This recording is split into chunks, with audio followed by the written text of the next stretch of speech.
Buenas tardes, ¿cómo están? Vamos a darle comienzo a esta sesión y ya conforme se vayan integrando los otros compañeros, pues vamos dándole continuidad a lo que decimos.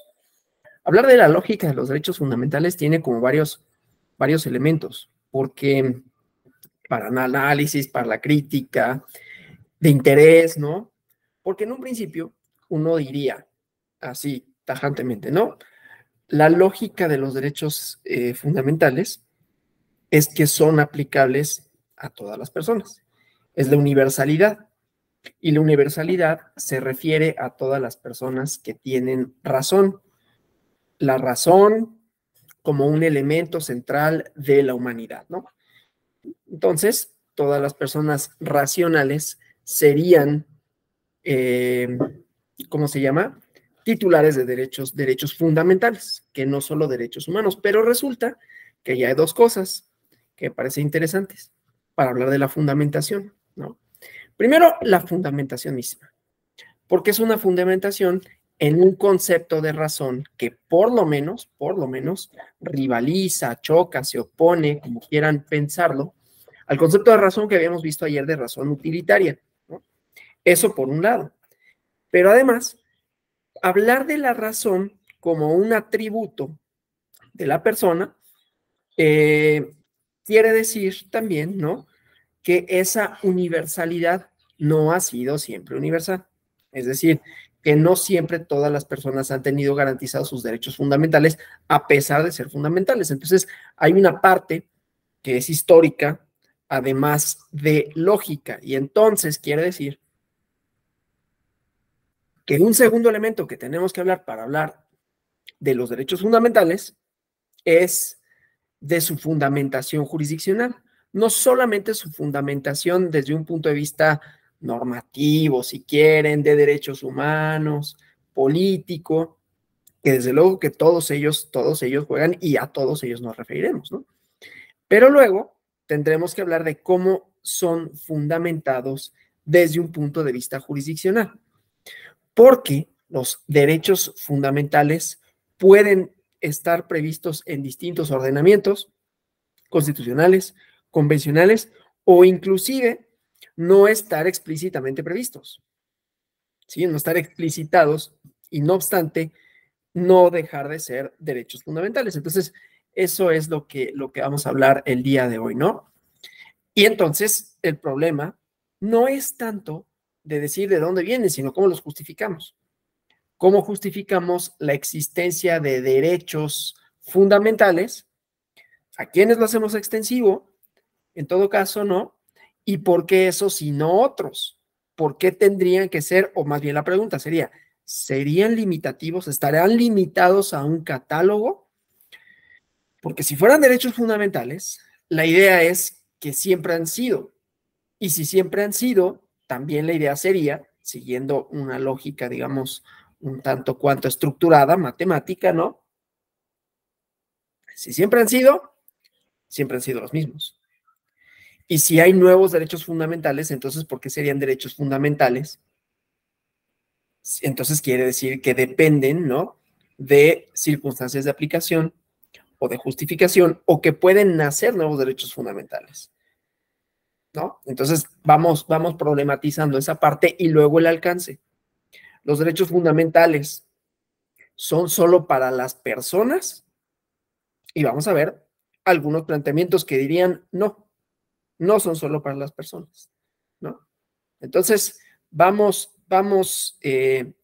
a comenzar con una idea, con varias ideas críticas de los derechos humanos, ¿no? El universalismo, y vamos a pensar el universalismo como aquello que es aplicable a todas y todos. Universalismo abstracto y la universalidad concreta, un tema que ha trabajado entre otras personas, ahorita voy a referir a varios autores, pero entre otras una académica argentina que se llama María Encarnación Fernández Ruiz Gálvez, ¿no? Bueno, Blanca Martínez de Vallejo también tiene un libro interesante que se llama Los derechos humanos como derechos fundamentales, ¿sí? Y bueno, claro, hay para aventar, ¿no? Si nos referimos a trabajos doctrinarios, pero aquí, insisto, desde la perspectiva crítica, porque entonces vamos a hablar primero de la universalidad como idea, la universalidad como valor. Pensaríamos en principio que el fundamento de ser y de hacer de los derechos humanos, lo que les permite existir, es la idea de universalidad, y que la universalidad sería en principio un concepto muy sencillo de entenderse porque quiere decir todas y todos, pero resulta que no ha sido así siempre. Entonces hay que ver esa trayectoria para entender que la lógica de aplicación de la universalidad tiene muchos problemas, ¿no? Bueno, entonces empecemos primero con esta idea de la vocación de universalidad de los derechos humanos, ¿no? Quiere decir la igualdad de todas y todos en cuanto a la titularidad de los derechos. Ahora, tengo que decirlo, estamos hablando de la lógica de los derechos fundamentales, que es la lógica de la existencia, de la aplicación y de la justificación de los derechos humanos. Que eso está bien, porque dentro de la aplicación de los derechos humanos, lo que vamos a encontrar es que esta supuesta igualdad, este supuesto plano de igualdad es formal y no necesariamente es material. Es por eso que yo les decía, en la aplicación vamos a tener a la judicatura, ¿no? Porque de lo contrario no habría controversia, ya decía, ¿no? No habría controversia si nosotros decimos, pues es que es universalidad y la trayectoria es eso, de manera tal que su justificación solo atiende a que haya personas, ¿no? A que haya seres racionales, que la razón que le es dada a las personas basta para decir tienen derechos fundamentales a la hora que viven en una comunidad política, y al ser universales se encuentran en un plano de igualdad. Y la verdad es que materialmente no ha sucedido así, ni sucede así. Y entonces tenemos la lógica de su aplicación. Y en la lógica de la aplicación, y por esto lo digo, lo que vamos a encontrar es que esta, es decir, la aplicación, no es igual, ¿no? Es decir, es diferenciada, porque la propia judicatura, el propio trabajo del Poder Judicial no es decir, bueno, estamos todos y todas en un plano de igualdad y entonces los derechos se aplican a todos. Es reconocer que no estamos. ¿Cuál es el fundamento o cuál es la consecuencia de todo esto? Las acciones afirmativas, ¿no? Como elemento central para decir, aplicar derechos fundamentales a grupos, o sea, reconociendo que hay grupos que les ha sido sistemáticamente diferenciada la aplicación material, no necesariamente el reconocimiento, pero resulta que también el reconocimiento, porque no siempre se le ha reconocido a todo mundo desde un nivel normativo, desde un nivel jurisdiccional y mucho menos desde un plano político. Entonces, como vemos, no basta con una fundamentación lógica así, en sentido estricto, ¿no? Tenemos que irnos a toda la serie de pormenores que están en medio de esta idea, ¿no? Bueno, dicho eso, pues, decía, vamos a abordarlo desde el punto de vista de la universalidad, ¿no? Que supondría una igualdad en cuanto a titulares de derechos humanos, que ese sería el rasgo esencial de la idea, ¿no? Pero entonces es una idea, quiere decir es una creación, es una invención, si nos ponemos nietzscheanos. Lo que pasa es que no a todo el mundo le gusta, ¿no? Vamos a tener una conferencia el día de mañana sobre postestructuralismo, sobre Foucault, ¿no? Es el fundamento lógico de conformidad con el pensamiento filosófico racionalista de Sócrates a Kant y de Kant a Rawls, ¿no? Es que la racionalidad o la razón, tanto la razón como la razón como lo racional y la razón como lo razonable, ¿no? Son los fundamentos que permiten dilucidar que hay derechos que son para todas y todos, desde un punto de vista de esa abstracción, ¿no? Y luego llega Nietzsche y luego los postestructuralistas para decir, es que ese fundamento en realidad es político, ¿no? Sobre todo los postestructuralistas, porque Nietzsche tiene como varias derivas, ¿no? Pero dice, no hay nada lógico en ello, no hay nada natural, aunque así se haga pasar como si fuera natural. No es natural que ha habido una sistemática aplicación diferenciada, ¿no? Bueno, estaría muy bien abordarlo desde la crítica que podríamos hacer de Nietzsche, pero esto solo lo menciono para decir, en principio, la fundamentación racional tiene varias trayectorias filosóficas. Y aún en los filósofos, lo vamos a ir viendo, también ellos no estaban todos de acuerdo, y conste que estoy hablando en masculino, a propósito, no están todos de acuerdo en pensar que todos eran titulares de derechos fundamentales, solo para las personas, ¿sí? ¿Qué se consideraba persona en la Grecia antigua? Pues los hombres libres, o sea, hombres. Y segundo elemento, libres. Y dice Aristóteles en el segundo libro de la Política, hay hombres que por su propia naturaleza nacen libres y otros que no. Sí, ayer que hablamos de Aristóteles con la fundamentación del Estado como un acuerdo derivado de la racionalidad, pero no instrumental, ¿no? Derivado de la naturaleza humana a ser gregarios para obtener bienes colectivos y construirlos, ¿no? Bueno, entonces, el fundamento filosófico, o uno de los posibles fundamentos filosóficos, sería la racionalidad, una noción que entonces es un concepto, esto no le gustaría a todos los filósofos, ¿no? Cultural e histórico, en cuanto a un ideal regulativo, ético y jurídico prepositivo, que desde sus orígenes lleva esta idea, esta vocación de universalidad, ¿no? De ser derechos adscritos a todas las personas, cuya titularidad corresponde a todas las personas. Pero yo decía, ¿no? No solo ha sido un tratamiento desigual, sino que ahora la fundamentación quizás nos alcanzaría. Esto lo voy a poner como planteamiento y ustedes me dirán. Si podemos justificar lógicamente la existencia de los derechos fundamentales de los hombres, ¿podríamos justificar lógicamente la existencia de los derechos fundamentales de seres no humanos? Mi respuesta es que sí, voy a intentar hacer una justificación y ya me dirán ustedes si les satisface o no. Bueno, entonces, decía, ¿no? Desde el punto de vista histórico de la formación doctrinal de los derechos humanos, hay una conexión entre la idea de igualdad y la noción misma de derechos humanos, y parecería diáfana, ¿no? Se considera que la gestación doctrinal del concepto de derechos humanos no se inicia hasta que empieza a abrirse paso la idea de igualdad, de igual dignidad de todas las personas, ¿no? Hay un cierto acuerdo generalizado respecto de estas raíces filosóficas de los derechos humanos que se remontan, que se ligan íntimamente a los avatares históricos del pensamiento humanista. Es decir, aquel que afirma la dignidad humana, la dignidad de toda persona por el mero hecho de serlo, con independencia de cualquier otra circunstancia. Este pensamiento humanista sentaría las bases para la fundamentación filosófica de tales derechos, pero resulta que no son solo ejercicios de lógica formal, ahorita lo vemos. Sí, ya verán ustedes los ejercicios de lógica formal, pero en los ejercicios de lógica formal va a haber algo que no le gusta a los lógicos, que son elementos valorativos externos, ¿sí? Externos a la fórmula, ¿sí? Y hay muchas teorías jurídicas alrededor de esto, ¿no? El neoconstitucionalismo, la teoría principialista, ¿sí? Y entonces la justificación se vuelve argumentativa, ¿sí?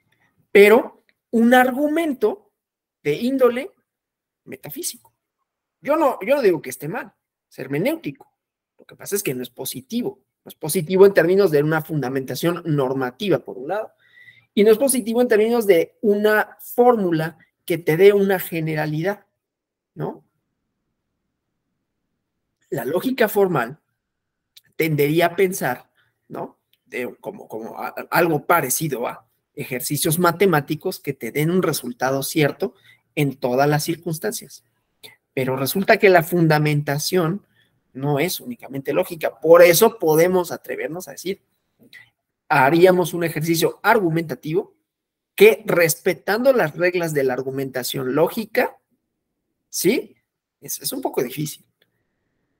Nos lleve a pensar, nos lleve a establecer que hay derechos fundamentales también de los animales, por ejemplo, ¿no? Y entonces, esto quiere decir que la idea de universalidad no descansa únicamente como fundamento en la razón, sino en lo razonable, ¿sí? La razonabilidad, pero no para la titularidad, sino para la atribución, porque vamos a ver que camina en dos vías, ¿no? No es nada más, yo soy titular de derechos, sino también hay una atribución. ¿Y quién hace esa atribución? Desgraciadamente, para todas, para todos, pues el poder.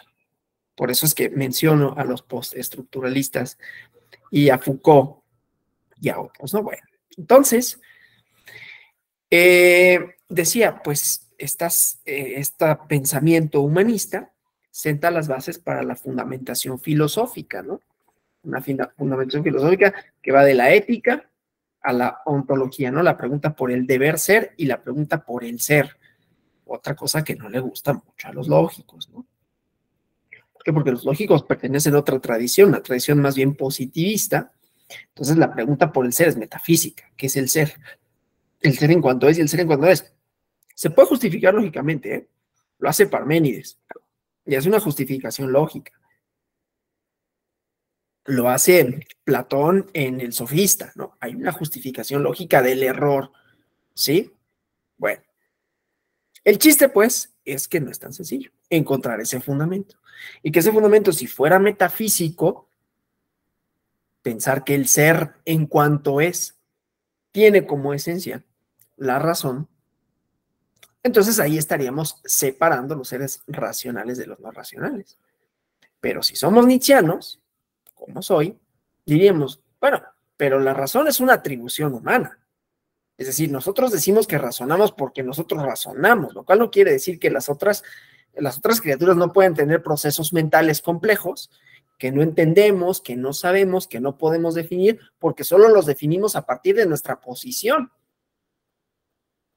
¿sí? Para justificar esa diferencia que no es sino una ilusión. Más allá de que pueda decir, bueno, pero nosotros tenemos lenguaje complejo, nosotros construimos cosas, nosotros transformamos nuestro entorno, ¿sí? Sí, es verdad, pero ese lenguaje es únicamente válido para nosotros, ¿sí? Entonces, esto solo para decir, es problemático decir la fundamentación como si fuera algo inmutable, cuando nunca ha sido inmutable, ¿no?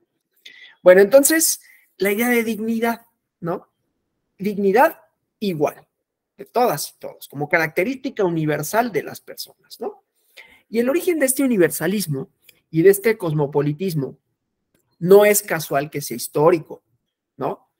Por eso es que es difícil cuando hablamos de fundamentos esenciales, tenemos de dos. O decir, bueno, pues Platón decía que, y entonces argumente autoridad, ¿no? De acuerdo con Platón, la razón es un atributo, ¿no? O de acuerdo con el cristianismo, la razón y la dignidad humana son, ¿sí? O intentemos dar un fundamento que si no lo acompañamos de alguien con el prestigio de Kant, de Rawls, de Platón, la verdad es que nos va a costar trabajo. Porque hay mucha historia. Yo no estoy diciendo que no hay elementos, inclusive empíricos, para decir que hay racionalidad en el hombre, ¿sí? Pero lean como ejercicio, ¿no? Para descuadrar todo, porque de eso se trata, ¿no? No se trata de, vamos a estructurar algo, les voy a enseñar cómo armar un rompecabezas, y pues chido, ya tengo una metodología para armar un rompecabezas, y entonces ya está. Resulta que esto no es armar un rompecabezas, ¿no? Aún la lógica puede ser cuestionada desde fuera. Entonces, lean La verdad y la mentira en sentido extramoral de Nietzsche, ¿no? Y comienza diciendo, más o menos, ¿no? En un lugar del universo, centellante, poéticamente lo dice, lo voy a decir mucho peor de lo que él dijo. Unos seres inventaron el conocimiento, fue el momento más falaz, más mentiroso y a la vez más sincero, algo así, de su existencia, ¿no? Pero afortunadamente, no es cierto, fue el momento más falaz del universo, pero afortunadamente solo fue un segundo, ¿no? Eso se está diciendo, digo, hay que leer todo el texto, ¿no? Pero nos está diciendo, eso que nosotros decimos conocimiento, eso a partir de lo cual fundamentamos nuestro hacer, no es una invención. No hay tal cosa como. Lo explicamos en nuestros términos, a partir de nuestra realidad, de cómo la vemos, de cómo la sentimos, y ahí le damos una explicación lógica para nosotros. pero no hay nada universal en ello, ¿sí? Es decir, otros seres, porque sí habla de otros seres, moscas, mosquitos, ven la realidad distinta, de manera tal que para ellos su percepción del tiempo, del espacio, de las cosas, es distinta. Entonces, ¿por qué les sería aplicable nuestros principios de conocimiento, ¿no? Más allá de que para nosotros sea lógico, oye, pues es que podemos describir la velocidad, la trayectoria, las parábolas, cómo giran los astros, sí, desde el punto donde estamos parados, que no es el punto donde está parado un mosquito, ¿sí? Somos seres tridimensionales y es posible que haya otras dimensiones que solo podamos percibir, pero que no podamos discernir que son dimensiones, ¿sí? Entonces, no, nuestras limitantes físicas, sensoriales, nos llevan a configurar algo que nosotros decimos tiene una lógica, ¿no? Y nos sirve, ¿sí?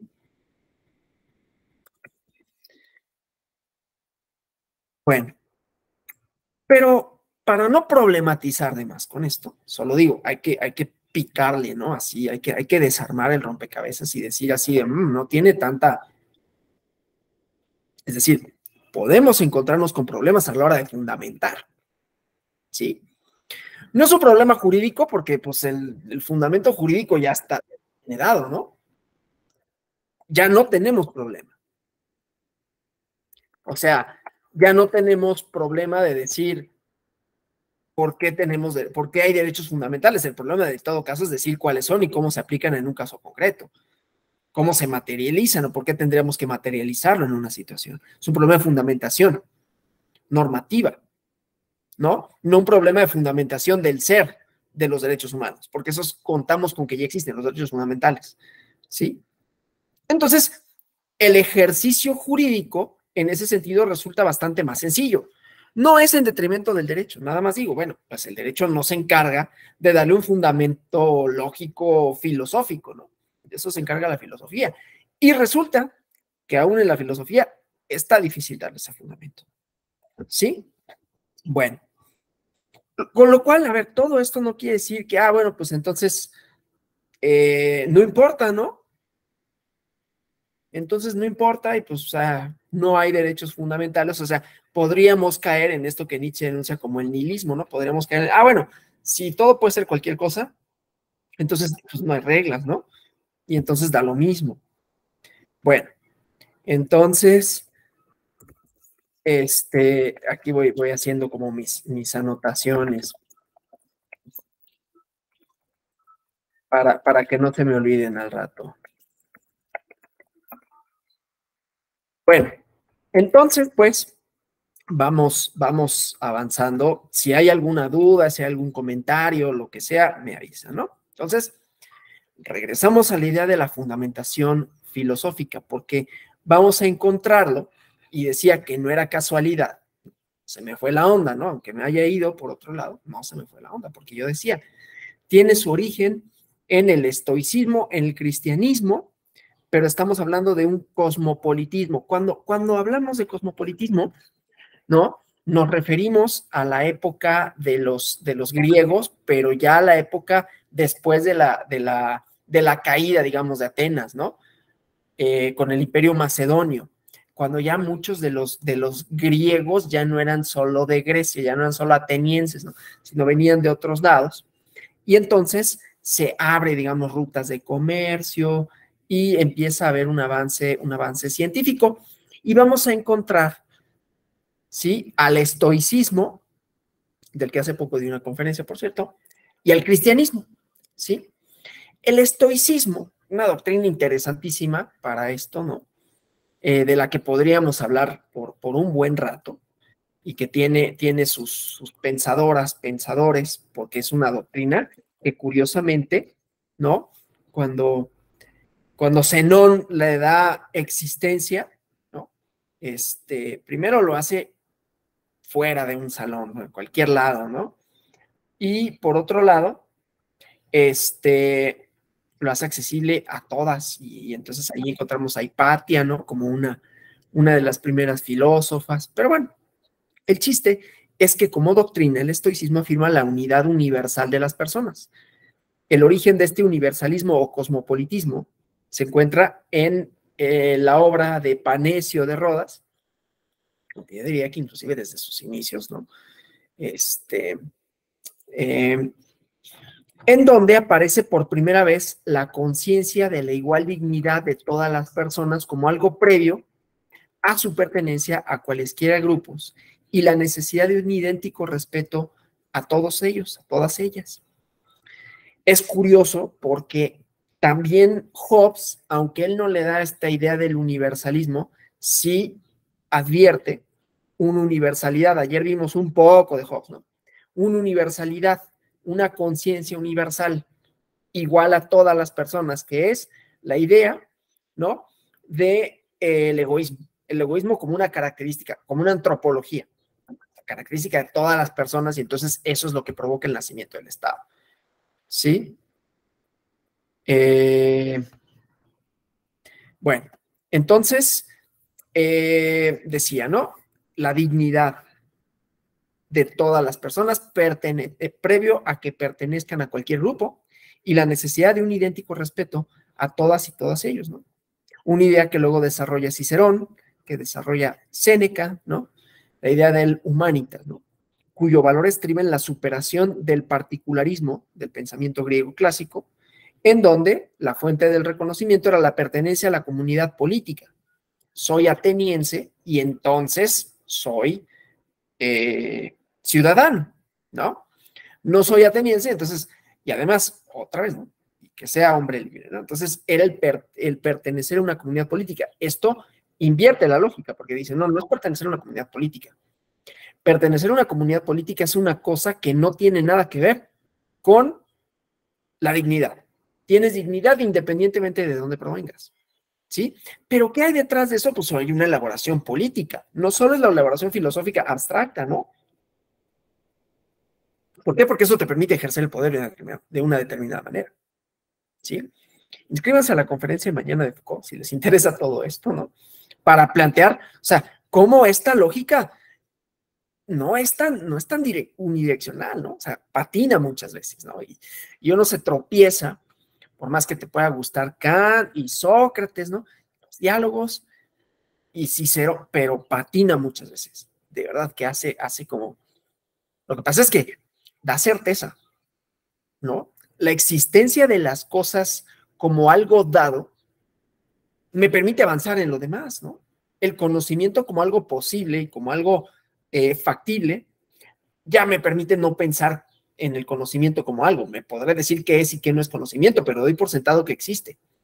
Este tipo llegue, Nietzsche no dice, no, lo inventaste, man. O sea, no es conocimiento, bueno, lo puedes definir como tú quieras, pero no es tal cosa. Esa universalidad que tú le das no es así, ¿no? Es bien interesante porque entonces eso sí admite que haya otras formas de conocimiento posibles, que el occidentalismo en todo caso lo que ha hecho es desplazarlas y decir, no, la universalidad es esto. Bueno, insisto, con ello no quiero decir que no es importante, porque los derechos fundamentales nos permiten hacer cosas, el problema es cómo lo fundamentamos. Y entonces vuelvo a la idea. No es tanto de la fundamentación filosófica, que es difícil, es la aplicación. Es un problema sobre todo de aplicación menos que de fundamentación, porque afortunadamente damos por sentado que existen, pero fundarlos no es sencillo. Bueno,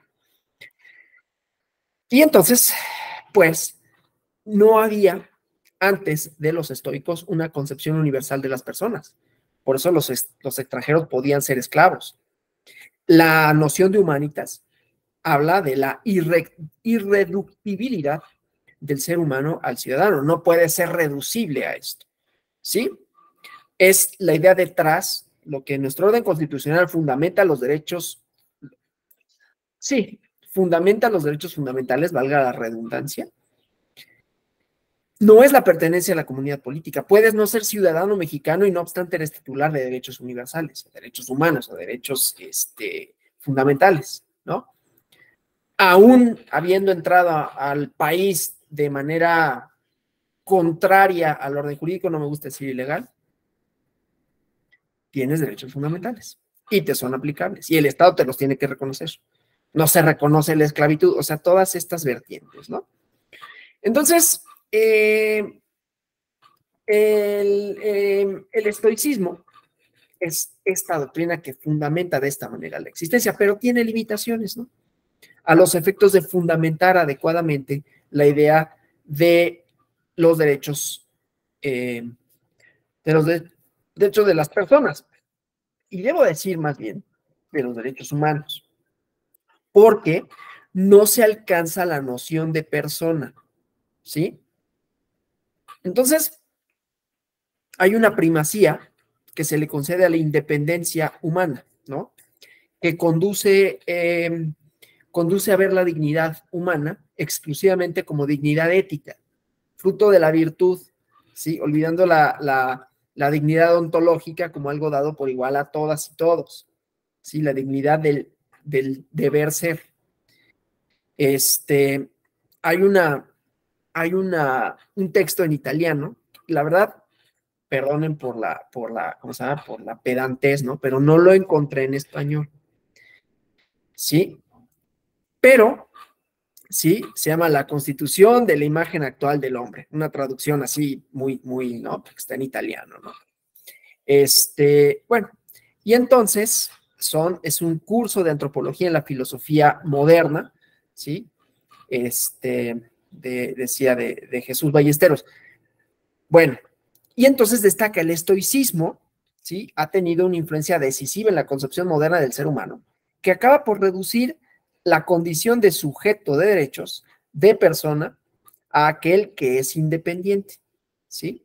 La libertad negativa de la que habla Isaiah Berlin en su libro de los ensayos sobre la libertad, dos conceptos de libertad.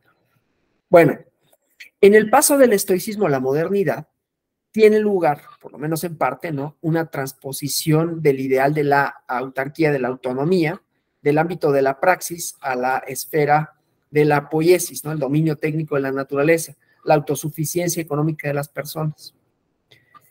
Y luego el cristianismo, que subraya la igualdad esencial de todas las personas, y lo digo así, no es que yo le quiera dar un contenido religioso a la clase, ¿no?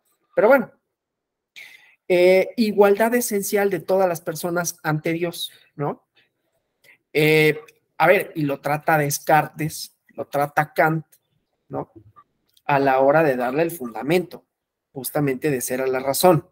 Tienen que regresar a Dios, o sea, un concepto metafísico, ¿sí? Bueno, y entonces, esta idea recoge, universaliza la idea de las personas creadas a imagen y semejanza de Dios, ¿no?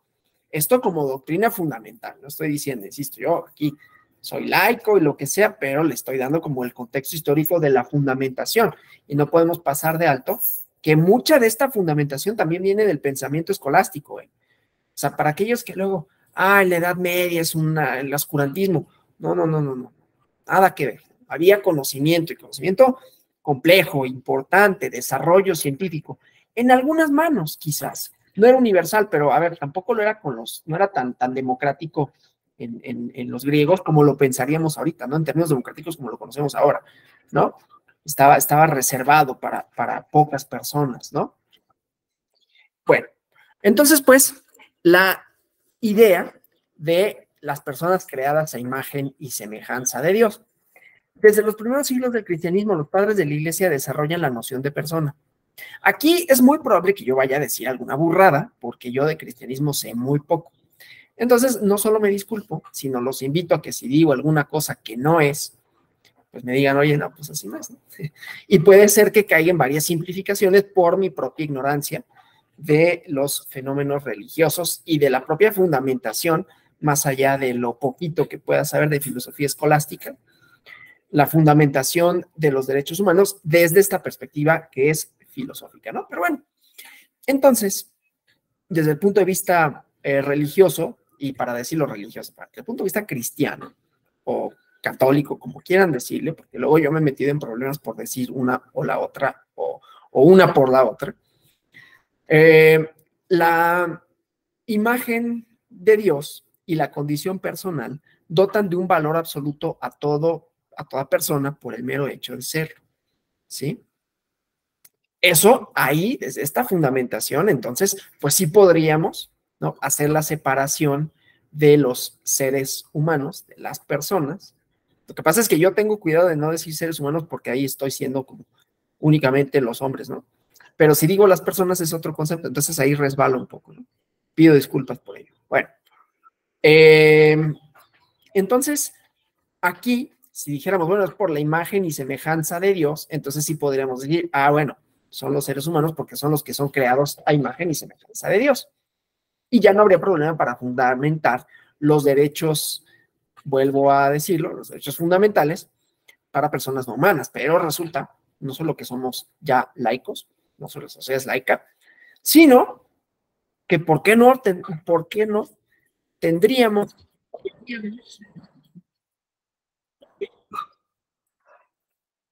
una disculpa, de preocuparnos por la fundamentación de seres más allá de los humanos?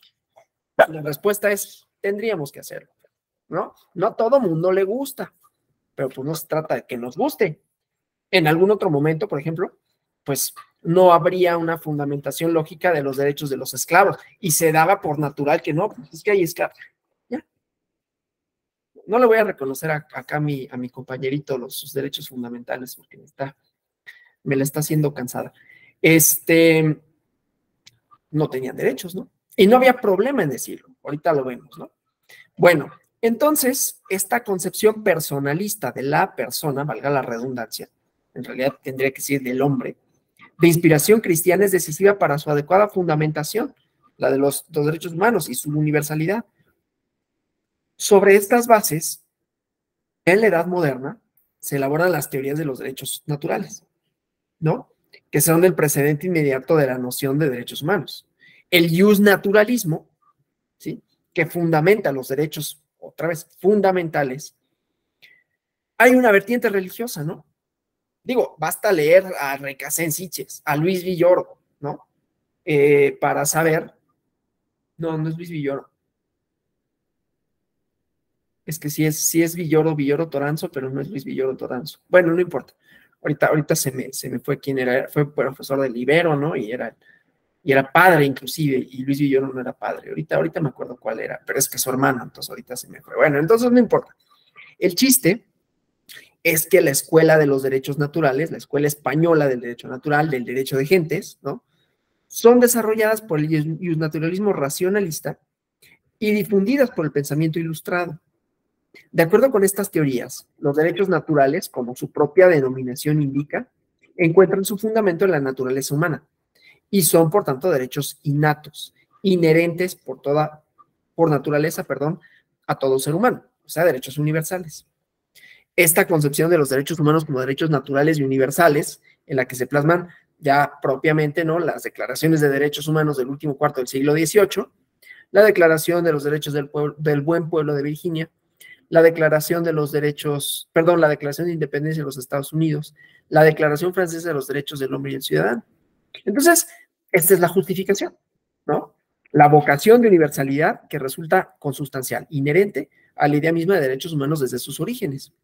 Pero esta vocación de universalidad, que es la que le da idea de derechos humanos su sentido, su significado, ¿no?, como instrumento de progreso, de liberación, tampoco es casualidad, ¿no?, que fuera en el siglo XVIII, que se le da idea de progreso, liberación, emancipación, defensa, protección, tutela de los más débiles. Pero esta vocación de universalidad, de igualdad, en cuanto a titularidad de los derechos, por un lado, da cuenta de lo limitada que ha sido su aplicación. Ya dijimos, es un problema menos que de fundamentación. La fundamentación filosófica sí es un cohete, pero de aplicación, ¿sí? Bueno, y esa ha sido diferenciada, tanto en la norma, es decir, en el contenido normativo, como en la judicatura, ¿sí? Bueno, entonces, no significa que los derechos, pues, humanos, sean universales como cuestión de hecho, porque no es. Es un dato empírico, ¿no?, incuestionable, que tales derechos no han sido reconocidos siempre, de hecho, a todas las personas, ¿no? Lo que hoy llamamos derechos humanos es una conquista histórica, no han existido siempre, ¿no? Durante un dilatadísimo pasado histórico, no solo es que no se hayan generalizado eficazmente, sino que ni siquiera se concebían como tales derechos. Y tampoco hoy podemos pensar que se encuentran reconocidos y garantizados de un modo universal.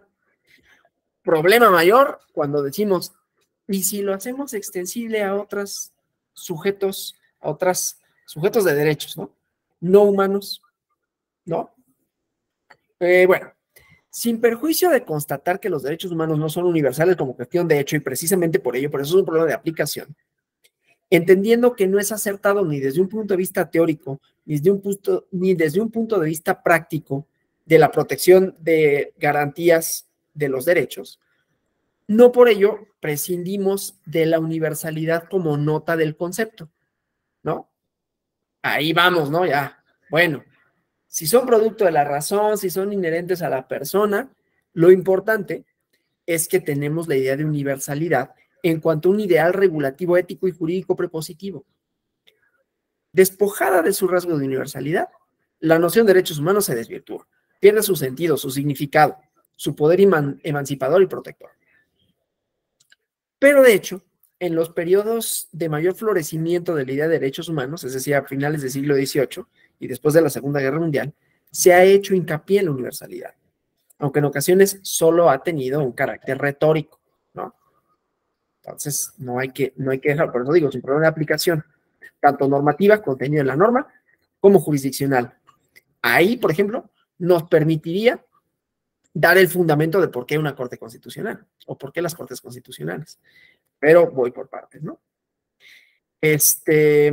Bueno, entonces, la universalidad, podemos decir, sin lugar a dudas, es una promesa incumplida de la Ilustración. Las doctrinas de los más destacados autores ilustrados, ¿no? Defensores de la idea de derechos humanos, derechos naturales, perdón, y en el primer momento de reconocimiento jurídico positivo de los derechos humanos, hay proclamaciones retóricas de la universalidad del mismo, ¿no? Paradójicamente, al mismo tiempo, amplios sectores de personas quedan excluidos de la titularidad de los beneficios de los derechos. Las mujeres, los no blancos, los no propietarios, ¿no? Los trabajadores manuales. Esta es una incoherencia desde el plano teórico como el jurídico político. John Locke, me encanta leer a John Locke, y leí los dos tratados sobre el gobierno civil, me gustó la idea porque los contractualistas siempre ponen un problema muy interesante desde el punto de vista filosófico de por qué, iba a decir una palabra, por qué diablos surge el orden, ¿no? ¿Por qué surgen las comunidades políticas y a qué atienden? ¿Sí? Es un problema no solo de fundamentación, que podrías decir, y a partir de ello el Estado, ¿y qué es? ¿No? Es un problema político y es un problema jurídico, porque entonces, cómo construimos esa ficción para darle poder? Bueno, entonces solo para decir, Locke, está bien, pero tiene sus cosas. Entonces, él sostenía la existencia de derechos naturales de todo hombre y aceptaba sin dificultad la institución de la esclavitud. Los esclavos, y cito, perdieron el derecho a la vida y a sus libertades al mismo tiempo que sus bienes, y como su condición de esclavos los hace incapaces de poseer ninguna propiedad, no pueden ser considerados desde este estado como partes de una sociedad civil, ya que la finalidad primordial de esta es la defensa de la propiedad. En el ensayo sobre el gobierno civil, ¿sí? Segundo capítulo, no es cierto, capítulo 7, ahí lo encontramos, ¿no? En la Declaración de Independencia de los Estados Unidos se proclama, ¿no? Y esta también va a ser una cita, ¿no? Solemnemente, ¿no? Tenemos las siguientes verdades por evidentes en sí mismas: que todos los hombres han sido creados iguales, que les han sido otorgados por su creador ciertos derechos inalienables, que entre estos están la vida, la libertad y la búsqueda de la felicidad. Esta afirmación, no obstante, se compatibilizó con el mantenimiento de la esclavitud hasta la finalización de la secesión, ¿no? De la guerra de secesión. Casi un siglo después, las personas de color no quedaban incluidas dentro del concepto genérico de hombres. La declaración me encanta, ¿no? ¿Y por qué lo digo?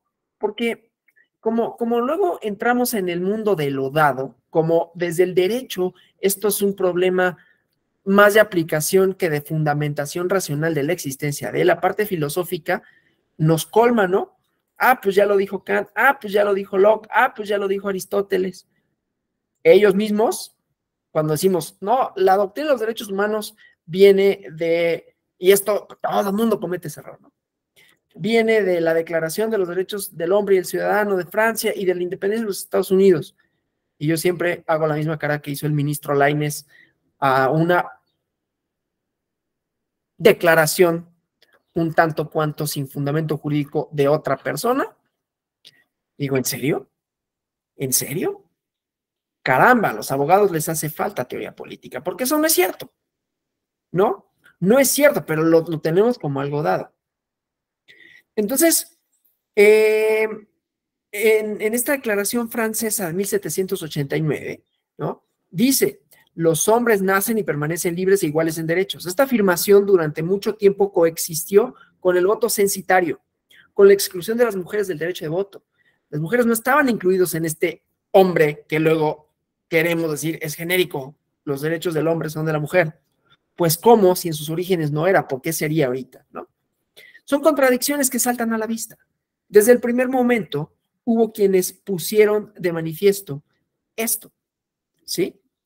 Ya en la época en que se elaboró la Declaración de Independencia en los Estados Unidos, hubo quienes subrayaron la dificultad de conciliar la afirmación de igualdad, ¿no? Igualdad esencial de todas las personas con el mantenimiento de la esclavitud.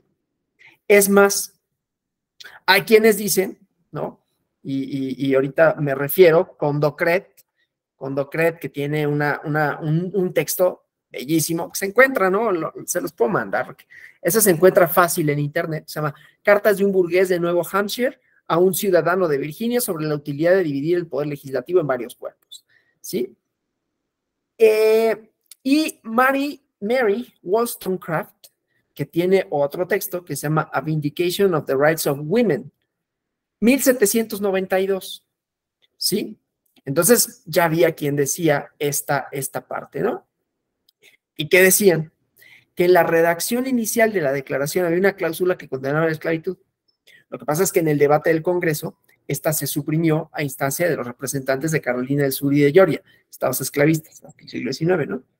Desde 1774, diversas sociedades abogaban por una progresiva abolición de la esclavitud, que trajo como consecuencia que se abolieran algunas leyes locales en Vermont, en Massachusetts, en New Jersey y en Nueva York, ¿no? Todo esto, insisto, lo retomo de Condorcet y de Mary Wollstonecraft. Bueno, entonces hay una coherencia, ¿no? Con los principios ilustrados y la exigencia de supresión de la esclavitud. Así se decreta en Francia en el periodo revolucionario. Tienen ellos su problemática porque ellos como Estado colonial aceptaban la esclavitud fuera de Francia, ¿no? Haití, por ejemplo, el otro día hablamos de la revolución de Haití. Pero bueno, eso por un lado. Y luego está la exclusión de los trabajadores manuales del derecho al sufragio, que siempre apareció como algo discutible y discutido en el interior del movimiento revolucionario francés. La Constitución de 1793, aunque no entró en vigor, establecía el sufragio universal masculino. En cuanto a la exclusión de las mujeres, no faltaron algunas voces, aunque muy aisladas, que la denunciaban. Mary Wollstonecraft, ¿no? Son los llamados precursores en la reivindicación de los derechos de las mujeres. Condorcet, Olympia de Rouge, ¿no? En el marco del movimiento revolucionario francés, y fuera de este, ¿no? Liberales británicas como Mary Wollstonecraft, ¿no? Esta A Vindication of the Rights of Women, un texto que no he podido yo conseguir completo, pero del que he leído fragmentos, ¿no? El principal argumento que tienen es que la igualdad natural entre los sexos, en particular a lo que se refiere a sus facultades intelectuales, es esto, ¿no? No existen diferencias. Una tesis que ya habían sostenido algunos otros, ¿no? Poulain de la Barre, ¿no? Quien había proclamado que la inteligencia, que la razón, no tiene sexo, ¿no? Un texto que se llama De la igualdad de los sexos, así se llama, ¿no? De la igualdad de los dos sexos, él lo denomina así, ¿no? Esta afirmación a nosotros nos parece evidente, pero en su momento constituía un paso decisivo adelante frente a proposiciones como la de Rousseau, la de Hegel, que abiertamente defendía el carácter limitado de la razón de las mujeres. que nunca alcanzaría el mismo mismo nivel que la de los hombres, ¿no? Ya no hablemos de sociedades no binarias, ¿no? Para efectos de esto, claro que vamos a hablar de eso, porque tiene que ver la exclusión, mecanismos de exclusión. Bueno, entonces, esta afirmación de la igualdad natural entre los sexos en el plano racional, en cuanto a la capacidad intelectual, tiene una importancia decisiva a la hora de justificar los derechos de las mujeres, ¿no? En la concepción de la época, los derechos humanos se fundaban en la naturaleza y la razón. Bueno, si ambos sexos participan de la misma naturaleza y de la misma razón, a ambos debe de reconocérseles los mismos derechos. No obstante, las contradicciones se mantuvieron durante mucho tiempo, ¿no?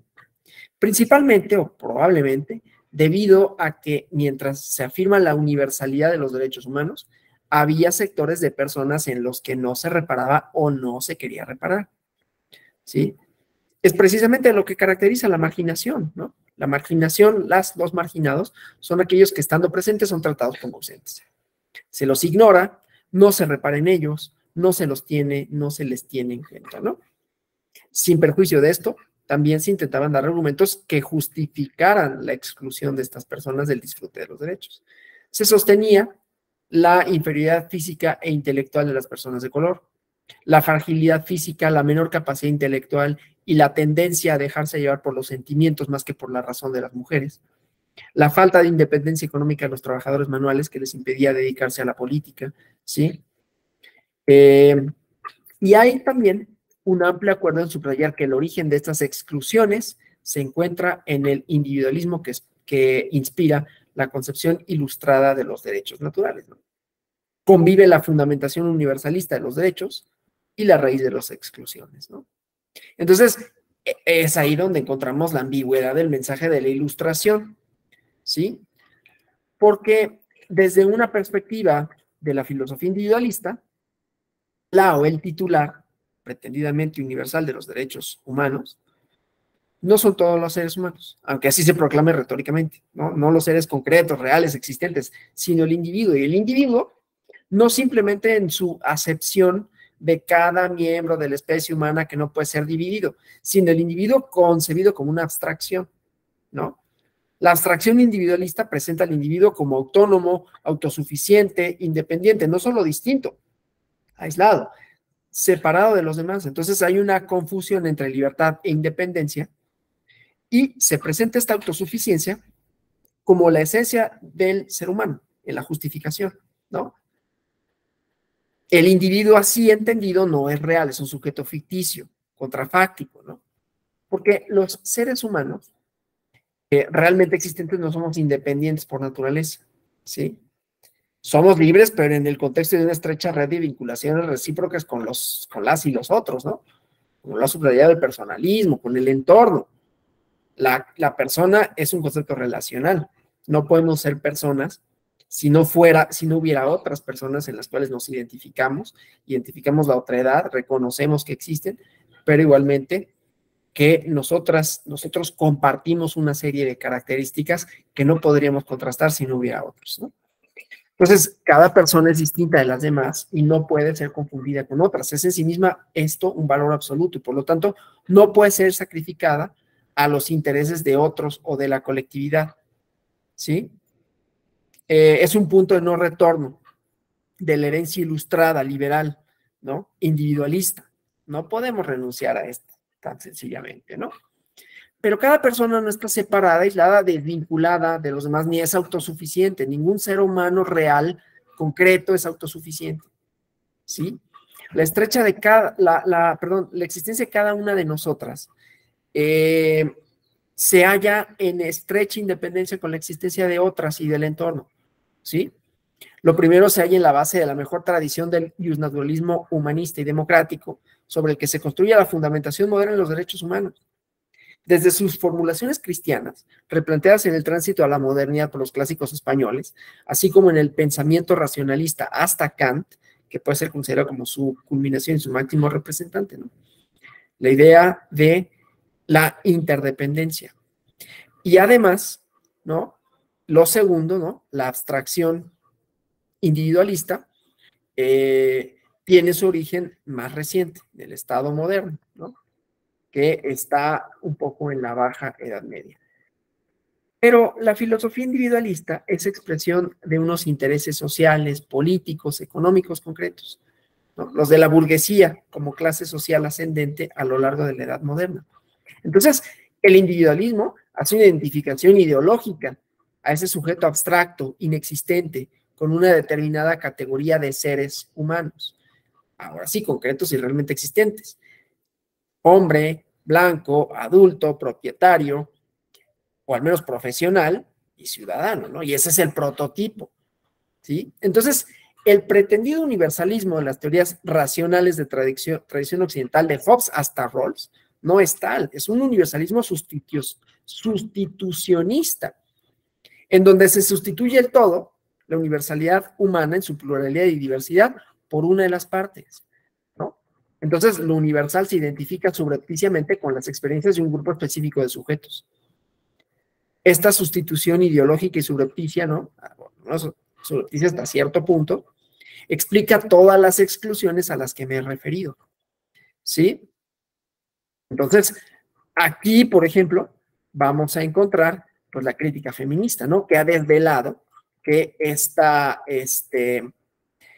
abstracción del varón, adulto antes de haber nacido y antes de haber sido niño, independiente en la esfera pública, económica y política, oculta un sector de la realidad del ámbito doméstico familiar en donde se proporciona protección a la indigencia humana, se satisfacen necesidades de alimentación, cuidado, afecto, reproducción. Son tareas que quedan asignadas a las mujeres y excluidas del ámbito de la justicia y de los derechos, ¿sí? Hay un texto de Seila Ben-Habib, o Ben-Habib, no sé cómo se pronuncie, el otro generalizado y el otro concreto, ¿sí? Y es un capítulo del libro de una teoría feminista y teoría crítica, ¿no? Que quienes les interese, pues les recomiendo. Y está la crítica marxista, ¿no? Que no necesariamente tendríamos que compartir todos sus extremos, pero pone de manifiesto cómo los derechos del individuo burgués descansan en la explotación del proletariado, ¿sí? Y habría que añadir de las colonias, ¿no? Que es lo que ha señalado la teoría colonialista, ¿no? Bueno, entonces, esto también pues, nos lleva a referirnos a la exclusión de los extranjeros, que también encuentran, paradójicamente, sus fundamentos teóricos en la filosofía individualista, en las modernas doctrinas contractualistas, que son una de sus más claras manifestaciones, ¿no? Ayer hablábamos de este individuo abstracto, ¿no? Persona, racional, con características universales de egoísmo, ¿no? Con una naturaleza concreta, ¿sí? Y por lo tanto, ciertamente homogéneos, ¿no? Si todos queremos lo mismo, quiere decir que las diferencias son pocas, ¿no?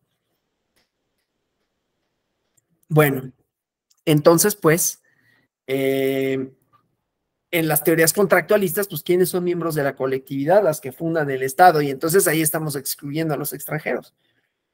Hay una síntesis entre el individualismo y el estatalismo, ¿no?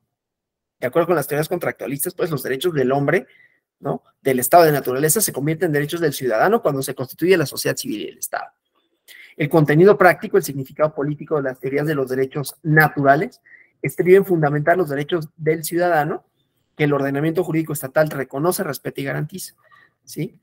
Y entonces, el pacto consiste en que un número determinado de individuos, a través de su consentimiento libre e igual, deciden establecer entre ellos una comunidad política, atribuir el poder a los gobernantes con la finalidad de obtener una mejor protección para sus derechos naturales, que en el estado de naturaleza se hallan en una situación precaria, ¿sí? Estos individuos, cuyo consentimiento explica, justifica la existencia del Estado, se convierten en miembros de esa comunidad política, en ciudadanos, ¿no? Ellos son los que gozan de plenitud de derechos en el seno de la comunidad política. Locke lo dice explícitamente, ¿no? Bueno, además de estas fundamentaciones, o más bien, además, estas fundamentaciones liberal individualistas sitúan el origen y la base de los derechos en la autonomía de la persona. Los derechos aparecen como instrumentos de defensa de la autonomía individual, ¿no? O sea, una concepción voluntarista de los derechos, con los inconvenientes bien conocidos de esto, ¿no? O sea, encierran el riesgo de la exclusión de los derechos de los no autónomos, de los no plenamente autónomos, pero ¿quiénes son? Puede ser desde un punto de vista psicológico, ¿no? Quienes no se hallan en el pleno ejercicio de sus facultades racionales y volitivas. Niños, incapaces, deficientes mentales, personas en estado de coma. Pero cuidado,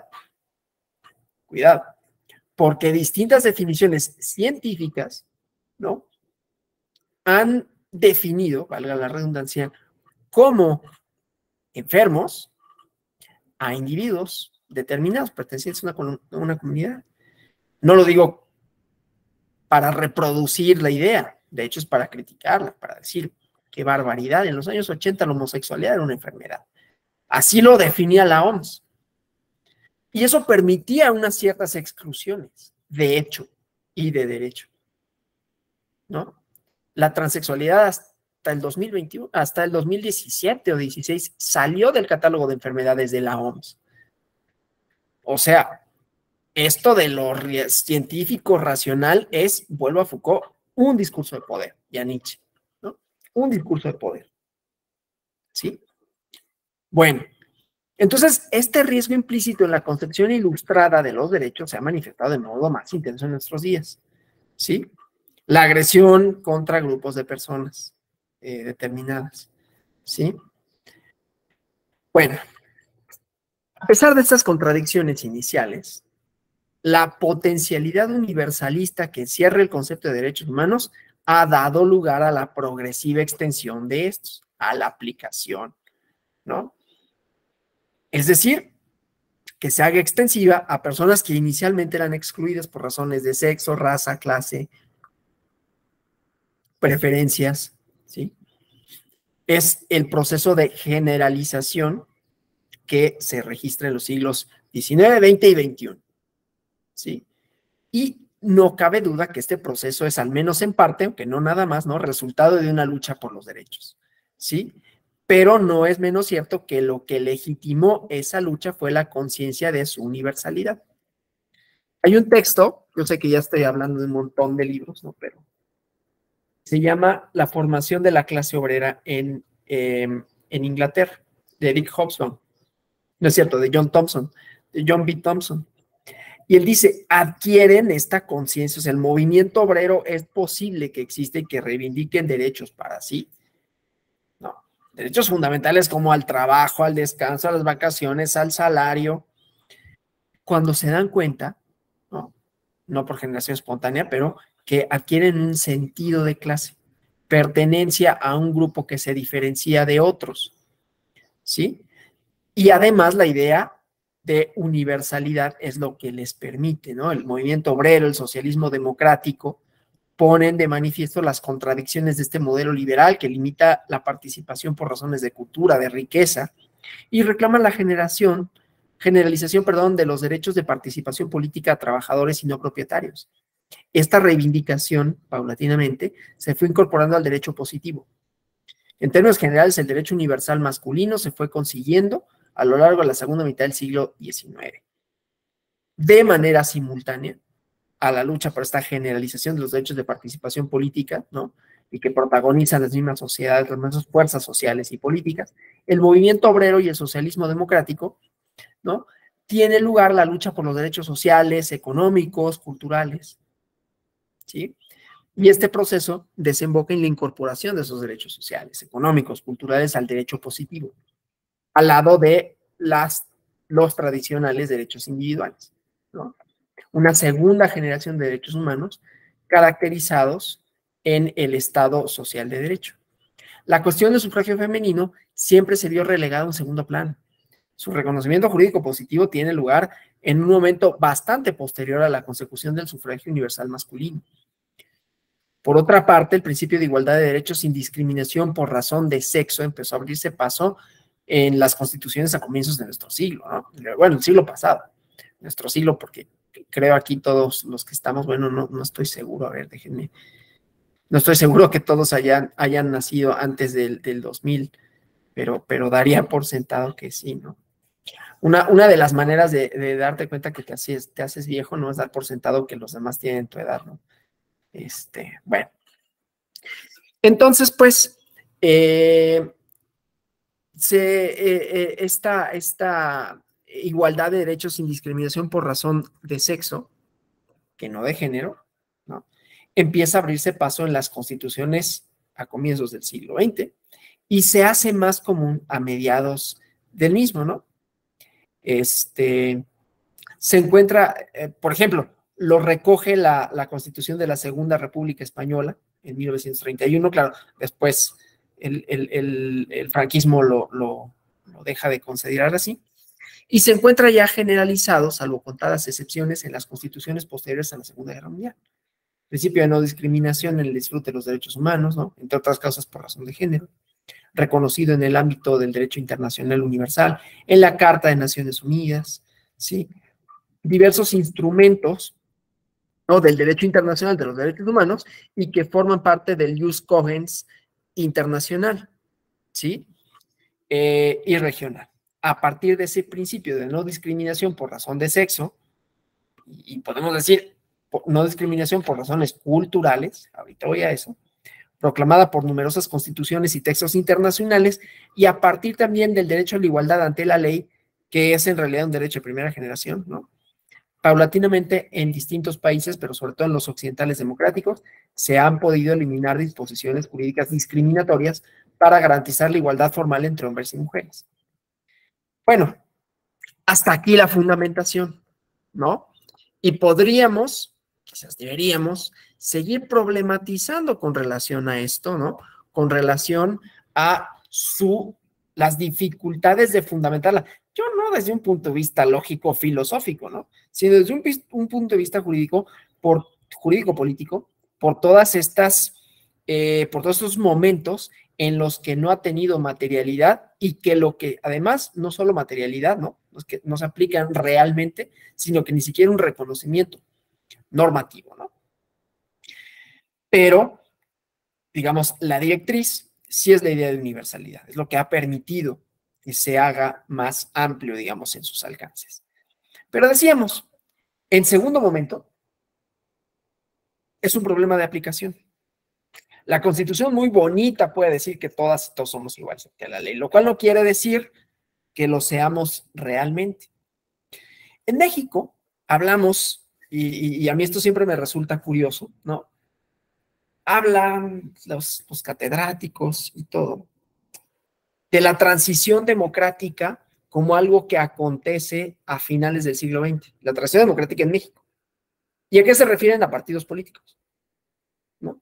A partidos políticos que logran, ¿no?, este concepto de transición de Juan Lins, ¿no?, de un partido distinto al partido del poder, y que en condiciones de equidad, de legalidad, acceden al poder político, ¿no?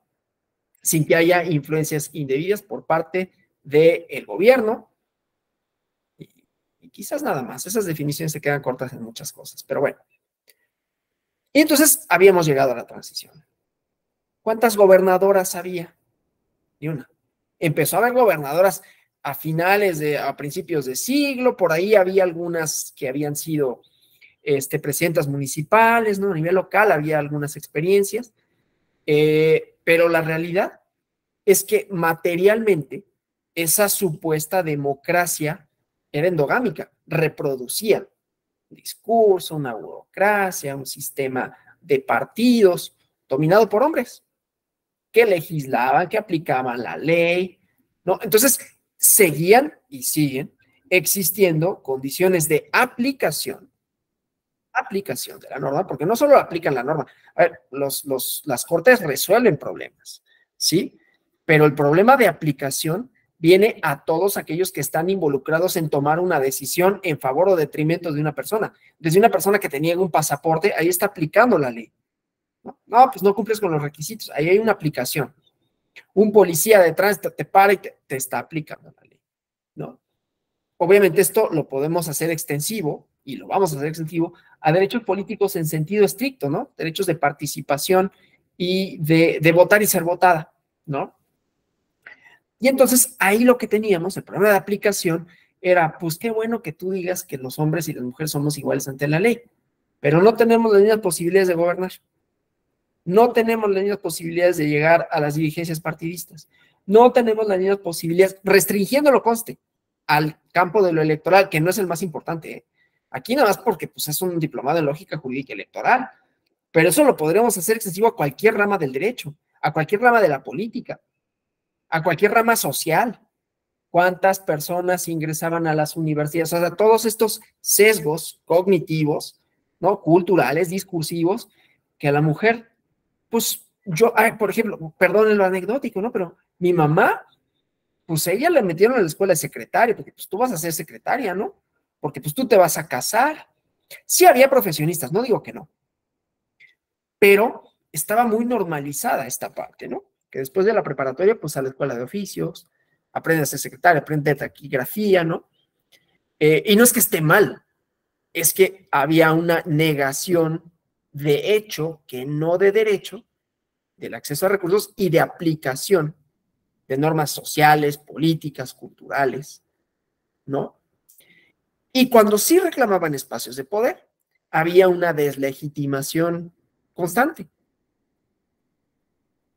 Y todos esos sesgos también estaban en la decisión, en la aplicación, ¿no? Una aplicación de derecho electoral. El caso, lo voy a decir así porque así se le conoció en la conversación pública de las Juanitas, ¿no? Pues para cumplir con el principio de paridad, que ya hubo principio de paridad, pero había 1000 maneras de darle la vuelta, ¿no? Pues sí toman posesión y luego piden licencia para que entren en su lugar hombres, ¿no? Y entonces es ahí donde decía, tiene sentido la justicia constitucional, ¿no? Como un ámbito en donde la aplicación se hace no con relación a la norma en su contenido, sino con relación a los valores y, valga la redundancia, a las relaciones sociales realmente existentes. Hay una doble valoración. Hay una valoración de hecho y hay una valoración de derecho, ¿no? ¿Cuál es la posición que juegan estas personas con relación al entorno? ¿Es igual o es desigual? Y sabrán ustedes que en estos ámbitos de aplicación, ¿no? De los derechos fundamentales, tenemos, no sé si hayan escuchado ustedes la interseccionalidad, ¿no? Es una persona que puede pertenecer a más de un grupo vulnerable, ¿no? No es lo mismo ser hombre que ser mujer, ok, obviamente, ¿no? Pero no es lo mismo ser mujer en la Ciudad de México que ser mujer en la sierra de algún lugar. Ya no quiero reforzar aquí estereotipos de ninguna índole, ¿no? Y no es lo mismo ser de esa sierra y además ser, tener una preferencia sexual diversa, no hablar español. Entonces, todas estas se van sumando, digamos, para ver cuál es la situación de hecho en la que se encuentra la persona. Para la aplicación de los derechos fundamentales, entonces tenemos que entender que hay circunstancias no solamente normativas que hacen que este alcance de estos derechos, su posible materialización, sea desigual. Y haya sido desigual por siglos y siga habiendo desigualdades, tanto de hecho como de derecho. ¿Sí? Y entonces tienen que entrar medidas alternativas. Entonces, aquí en la lógica de la aplicación y de la resolución de los conflictos, lo que vamos a encontrar es que no todo se resuelve con la norma. No todo se resuelve con la norma. Y los derechos fundamentales lo que establecen no es un catálogo de cuáles son exactamente, sino un mínimo esperable para que las personas estén en condiciones de igualdad respecto de las situaciones jurídicas o políticas en que se encuentren. Pero dando por sentado, o sea, de igualdad material para alcanzar algo, no de igualdad sustantiva, es decir, reconociendo que hay grupos que no están en condiciones de igualdad, ¿sí? Y entonces hay que hacer el ejercicio completo, ejercicio lógico, de saber, pero un ejercicio lógico que a diferencia de los presupuestos que sosteníamos ayer, no da por sentado que todos tenemos las mismas posibilidades para el egoísmo, no. Bueno, no da por sentado que todos seamos egoístas en primer término, ¿no? Pero da por sentado que pueden existir diferencias y que esas diferencias pueden tener que ver con el acceso a derechos. Voy a poner ejemplos, porque a lo mejor esto hablarlo así, pues está bien, pero y en concreto cómo se come eso, ¿no? Vamos a hablar de otros derechos que no sean solo el electoral y luego del electoral. El derecho civil, hay una institución religiosa, que luego se convirtió en secular, que es el matrimonio, ¿no?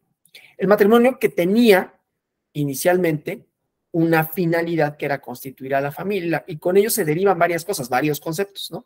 Un concepto de familia, un modelo de familia, ¿sí? Que al tener, el origen no solo es religioso, porque Engels tiene este libro del origen de la familia, la propiedad privada y el Estado, y le da otro fundamento que no es solo el religioso. Pero desde la religión también se constituyó la idea de familia, ¿no? Para preservar, y que así era la unidad más importante, preservar la especie, y tenía la finalidad, pues en realidad quienes se casaban era porque iban a tener hijos, pero quienes se casaban estaban limitados a quienes podían contraer matrimonio, ¿no? Y bueno, hasta ahí había la reproducción de un discurso sobre la familia, quiénes son y para qué, limitando a que no pudieran, pero además el vínculo, ¿no? La idea del vínculo y la imposibilidad de disolverlo. En México llegamos temprano, a pesar de que luego somos muy como, y por eso cuando hablamos de transiciones, no siempre tenemos que pensar que porque era un estado autoritario electoral donde había un partido hegemónico, todo era una desgracia, ¿no?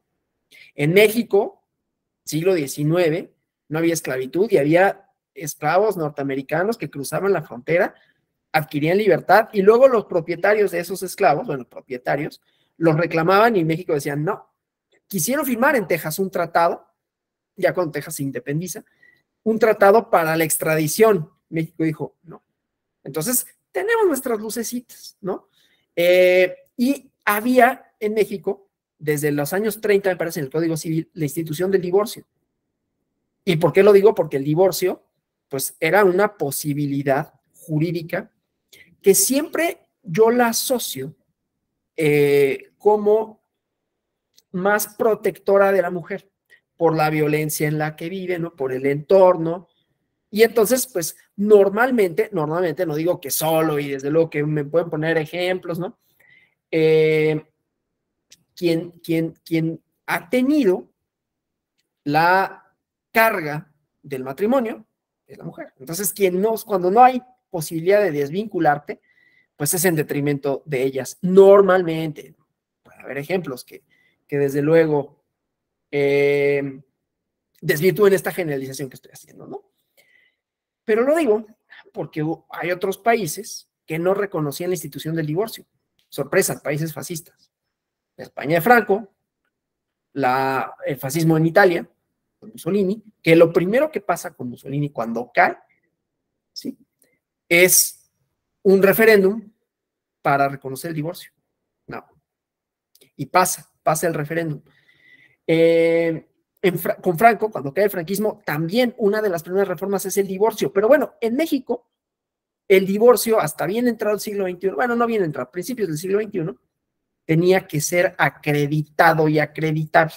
Había una lista, causales de divorcio. ¿Por qué? Porque se pensaba, la naturaleza jurídica del matrimonio es un contrato. Y un contrato, así como para existir, necesita elementos de existencia y validez. Para poderse rescindir, pues necesitas alguna cláusula o que se actualice alguna de las condiciones para su rescisión. Entre ellos sus elementos formales de existencia, ¿no? Y sus elementos esenciales, perdón, de existencia y validez. Pero había un catálogo, los divorcios causados, y la Suprema Corte después interpreta y dice, no, divorcio incausado. ¿Es un derecho fundamental? Bueno, ¿es un derecho fundamental el matrimonio? Pues podemos decir, pues no necesariamente desde esa perspectiva, pero es un derecho fundamental la tutela judicial, que implicaría que se desvinculen las personas por el mero hecho de ya no querer, por el mero hecho de estar sufriendo una serie de cosas, una serie de distinto tipo de razones, ¿sí? Más allá de las causas. Eso es a lo que voy. Relaciones sociales jurídicas, jurídicamente tuteladas, jurídicamente construidas, que pueden deshacerse a partir de una interpretación de principios. Y entonces, ¿cuáles son los derechos fundamentales? Todos aquellos que impliquen en determinadas circunstancias la igualdad material, jurídica y formal. Podríamos enlistarlos, desde luego, podríamos enlistar algunos, ¿no? El derecho de acceso a la justicia, el derecho a la libertad, el derecho a la presunción de inocencia, ¿no? Podemos saber derechos sustantivos y derechos procesales, o derechos adjetivos, y sus materializaciones. Pero la idea es que todos ellos están vinculados con principios de universalidad, cuya fundamentación, menos que establecer un catálogo, aunque los haya, aunque haya pactos, y está bien que existen, ¿no? A lo que voy es que no pensemos con ello que está limitado a aquellos, ¿no? Y que estos, al existir, posibilitan la aplicación extensiva, ¿no? De otro tipo de derechos que en principio no serían fundamentales, pero que siguiendo la lógica de la universalidad, podrían ayudarnos a materializar condiciones de igualdad respecto de instituciones jurídicas que perpetuarían de otra manera desigualdades materiales, históricas, jurídicas, políticas. ¿Sí me explico? ¿Cómo vamos hasta aquí? Sí, adelante, adelante. La verdad, maestro, siento que vamos muy bien. Estos son temas bastante interesantes, sobre todo por el área de estos derechos fundamentales se aplican a las personas y ahora me recuerda mucho a mis clases de derecho civil sobre qué es persona, ¿no? Porque pues, claro, tenemos este pensamiento de que el humano es lo más perfecto, que viene desde el Renacimiento, ¿verdad? Pero me recuerda, siento que estamos como en una especie de espiral histórica, porque recordemos, al principio de nuestros tiempos éramos animistas, pensábamos que todo tenía un alma, un pensamiento. O sea, y hoy en día podemos decir, pues hay cosas que no lo tienen, como una piedra, por ejemplo, pero los animales entendemos que ellos también sienten dolor, hacen sus procesos lógicos, o sea, y empezamos a decir, ok, entonces ellos también pueden ser personas, pueden ser sujetos de derecho, y en esta época en específico estamos entrando también al área de derechos de una computadora, por ejemplo. ¿Va a poder tener derechos? ¿Se podrá constituir como una persona, por ejemplo, tal vez no física, pero una persona moral? O sea, y esta lógica de universalidad es algo muy interesante por qué lo va a tener, qué va a tener el derecho de poder, no sé, demandar si le hacen algún daño, de saber si tiene una identidad, saber si puede seguir manifestándose. Y finalmente, yo creo que en estas lógicas de derechos fundamentales, ir construyendo las teorías es lo más difícil. Porque claro, ahorita en el futuro tú dices, ah, pues para mí los derechos ya están dados, ¿no? Pero ¿qué peleas tuvo que haber para todo lo que tenemos ahora? Tuvieron que surgir, todas las teorías que tuvieron que refutar, teorías que se mantuvieron durante mucho tiempo y que ya después las eliminaron. Y además, o sea, la diversidad de pensamientos que hay, ya no solamente en un solo país, por ejemplo, sino que ahora todos estamos casi en la misma página. Y bueno, todo esto me llamó mucho la atención. Y muchas gracias por darme el tiempo.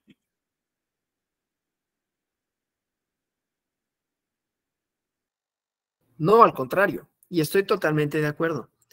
A nuestras fundamentaciones filosóficas tienen un grave error que acaba usted de apuntar, que es que son antropocéntricas. El hombre como el centro de las cosas. Y está en toda nuestra tradición jurídica, ¿eh? Por eso resulta un poco difícil tratar de argumentar en favor de cualquier ente no humano que sea parte de la naturaleza, porque ha habido esta separación. Nosotros, los humanos, las humanas, tenemos la facultad, el poder de nombrar a la cosa y de conocerla como algo distinto, ¿no? Separarnos en ese sentido de la naturaleza, ¿sí? Transformarla, aprovecharnos de ella, conquistar, lo que sea, ¿no? Adaptarnos al medio, cosa que no todos los animales logran, y por lo tanto esta sensación de superioridad, y por lo tanto esta limitación en cuanto a quienes son sujetos de derechos, ¿no? Hay un autor que yo recomendaría, ¿no? hablar de él y abordarlo, ¿no? Que es Spinoza, Baruch de Spinoza. Por muchas razones que ya no trataremos aquí, ¿no? Pasa de largo la doctrina de Spinoza, ¿sí? Pero su racionalismo, él pone, ¿no? De lado, ¿no? En su filosofía, pone de lado a la sociedad antropocéntrica, ¿sí? O sea, es un filósofo cuya actualidad en el siglo XXI es importantísima, ¿no? Es una filosofía que cuestiona toda norma moral, toda convención social en sus formas tradicionales, pretendiendo en última instancia desbaratar toda religión positiva, ¿sí? La imagen de un Spinoza como insisto, que tiene una actualidad, ¿no? Es un autor semidesconocido por diversas razones, ¿no? Pero tiene esta idea, ¿no? Que solo voy a dejar planteada, la identificación de la sustancia única e infinita de la madre naturaleza, ¿no? Una interpretación ecosistémica apoyada en el paradigma de la complejidad de esta antigua disyuntiva entre misticismo y materialismo, ¿no? Y entonces la ética de Spinoza es una lucha contra la alienación. Su obra general está dedicada a desentrañar el laberinto de opresiones y mentiras que nos rodean como personas, ¿no? Entonces le da otro fundamento, otro pensamiento metafísico en el siglo XVII, ¿sí? Entonces el derecho natural es un concepto central que articula, ¿no? La idea de Spinoza, ¿no? La filosofía de Spinoza representa el aspecto material de su pensamiento, y entonces él dice la existencia de las cosas naturales, la expresión de la sustancia natural en sus diversos modos, en definitiva, ¿no? Naturaleza, existencia, no es antropocéntrica, ¿no? Él denomina las supremas potestades, y bueno, eso, ¿no? Apenas estoy adentrándome, la verdad, en el tema de Spinoza, pero he encontrado en sus textos, ¿no? Sobre todo en el Tratado Ético-Político, ¿no? La idea del derecho natural más allá del Tratado Teológico-Político, perdón, y la ética, más allá del hombre, ¿no? Entonces, esto nos permitiría cuestionarme si lo único de lo que, el único titular de derechos son los hombres cuando compartimos por lo menos el entorno, condiciones de vida, ¿sí? Con otros seres, que son parte de la naturaleza y que el hecho de no tener razón como nosotros la definimos, el hecho de no tener sociedades políticas como nosotros las entendemos, no quiere decir que no tengan existencia, ¿sí? Entonces, para Spinoza hay cosas, ¿no? Naturales, ¿no? Cualquier cosa natural concebida adecuadamente es aquella que existe insisto, entonces ahí podríamos fundar un derecho natural, que es, pues, el poder de la naturaleza, ¿no? Podríamos decirlo así, ¿no? El derecho natural de toda la naturaleza, que es el poder de Dios, no un Dios creado a imagen y semejanza del hombre, sino el que le da alma, fundamentación metafísica, a todas las criaturas existentes, ¿no? Entonces, bueno, esto solo para pensar que habrá otros seres que sin tener la razón como nosotros la definimos, no dejan de tener características que les harían igualmente titulares de derechos y que en todo caso nuestras definiciones son estrechas porque están limitadas a nosotras y nosotros, pero tendríamos que abrir nuestra perspectiva, nuestro horizonte, ¿no? Para ello hay trabajos de Martha Nussbaum en ese sentido, también para la Fundación de los Derechos de los Animales, trabajos de Paulina Rivero Weber, tiene un libro publicado tiene varios, pero uno publicado por el Fondo de Cultura Económica que se llama Zoética, y entonces hacia allá va la discusión, ¿no? Derechos fundamentales de sujetos más allá de las personas, ¿no? Bueno, pues yo hasta aquí, pero más allá del comentario del compañero que agradezco mucho, pues quedo para preguntas, comentarios, precisiones de y del módulo anterior, igualmente si son si son críticas, ¿no? Digamos, son cosas que no les haya parecido de las sesiones o que hayan sentido que debieron de abordarse de otra manera, pues adelante, ¿no? También estamos abiertos a esa posibilidad. Entonces, pues ahora sí que es todo suyo el chat, el micrófono, por si tuvieran algún comentario, pregunta, sugerencia, crítica, etcétera.